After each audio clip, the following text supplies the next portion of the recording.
خويا نقدر لا كان ممكن لحظتك بغيت نصيفط لك واحد الفيديوهات ديال واحد خيتي عندها السوارت ديال البارطماج، وجات المدام وشفرت هذاك جاري وداك شو واحد نسيبي تا هو في الازهر. جات ليه راه عندي فيديوهات ديال نسيبي ديال هنا وديال شي ثلاثة الفيديوهات ديال ثلاثة المواقع. دابا هي دابا كنديكلاري وديكلاري داك نسيبي مع واحد جار وواحد دايبي دات لي تا هو الفلوس نجي. واحد السيد اخر تا هو. وانا مؤخرا جاتنا عندنا نهار السبت كندقت بهذاك في الدار لقيت بهذاك المدام حنا عندنا الكاميرا في كلشي تا في الكولوارات وكلشي.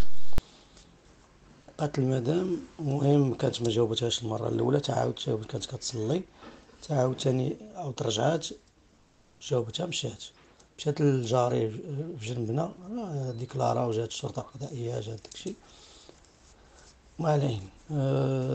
هذاك جاري مشى ليه تا هو شي حاجة ديال الذهب مشات ليه شي لعيبات ديال مرتو. المهم هاد السيدة دايرة حالة وانا انا شفتها مؤخرا، ولكن باش شي طريقة باش نعيط من عيطت على واحد النسيب ما لقيناهاش. عاود لقيتها في جنان اللوز، وهي كتعمر جنان اللوز زيت الخدير هذو المناطق اللي كتشوف. وهاد السيدة ما تشداش عرفتي شنو دابا شحال من عملية دارت راه من هادشي العمليات اللي كنعرفوها دابا عندها ساروت كتحل به اي برطمة كيما تكون النوع ديالها كيما يكون القفل كيتحل عادي كتدخل بحال. ولا ما عقتيش بانه مشى لك داكشي بحال كتولي شاك اللي معك. يعني ساروت كتدخل كتقاد داكشي كتاخد داكشي اللي بغات كتخرج عادي كتقاد الامور. هذا ما كاين. ولا كان ممكن بغيتي نصيفط لك هذوك الفيديوهات نصيفطهم لك.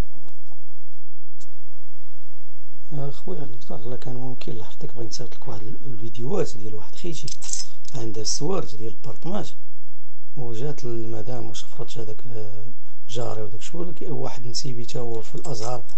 جات ليه راه عندي فيديوهات ديال نسيبي ديال هنا وديال شي ثلاثة الفيديوهات ديال ثلاثة المواقع. دابا هي دابا كنديكلاري داك نسيبي مع واحد جار وواحد دايبي دات لي تا هو الفلوس نجي. واحد السيد اخر تا هو. وانا مؤخرا جاتنا عندنا نهار السبت كندقت بهذاك في الدار لقيت بهذاك المدام حنا عندنا الكاميرا في كلشي تا في الكولوارات وكلشي.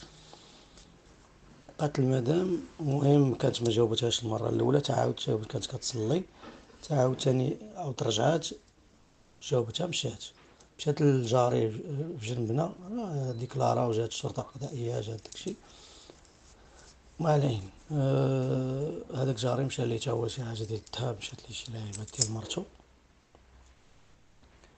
المهم هاد السيدة دايرة حالة وانا انا شفتها مؤخرا، ولكن باش شي طريقة باش نعيط من عيطت على واحد النسيب ما لقيناهاش. عاود لقيتها في جنان اللوز، وهي كتعمر جنان اللوز زيت الخدير هذو المناطق اللي كتشوف. وهاد السيدة ما تشداش عرفتي شنو دابا شحال من عملية دارت راه من هادشي العمليات اللي كنعرفوها دابا عندها ساروت كتحل به اي برطمة كيما تكون النوع ديالها كيما يكون القفل كيتحل عادي كتدخل بحال.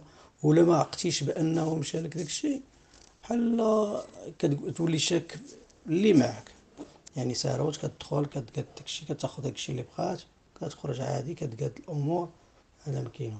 ولا كان ممكن بغيتي نصيفط لك هذوك الفيديوهات نصيفطهم لك.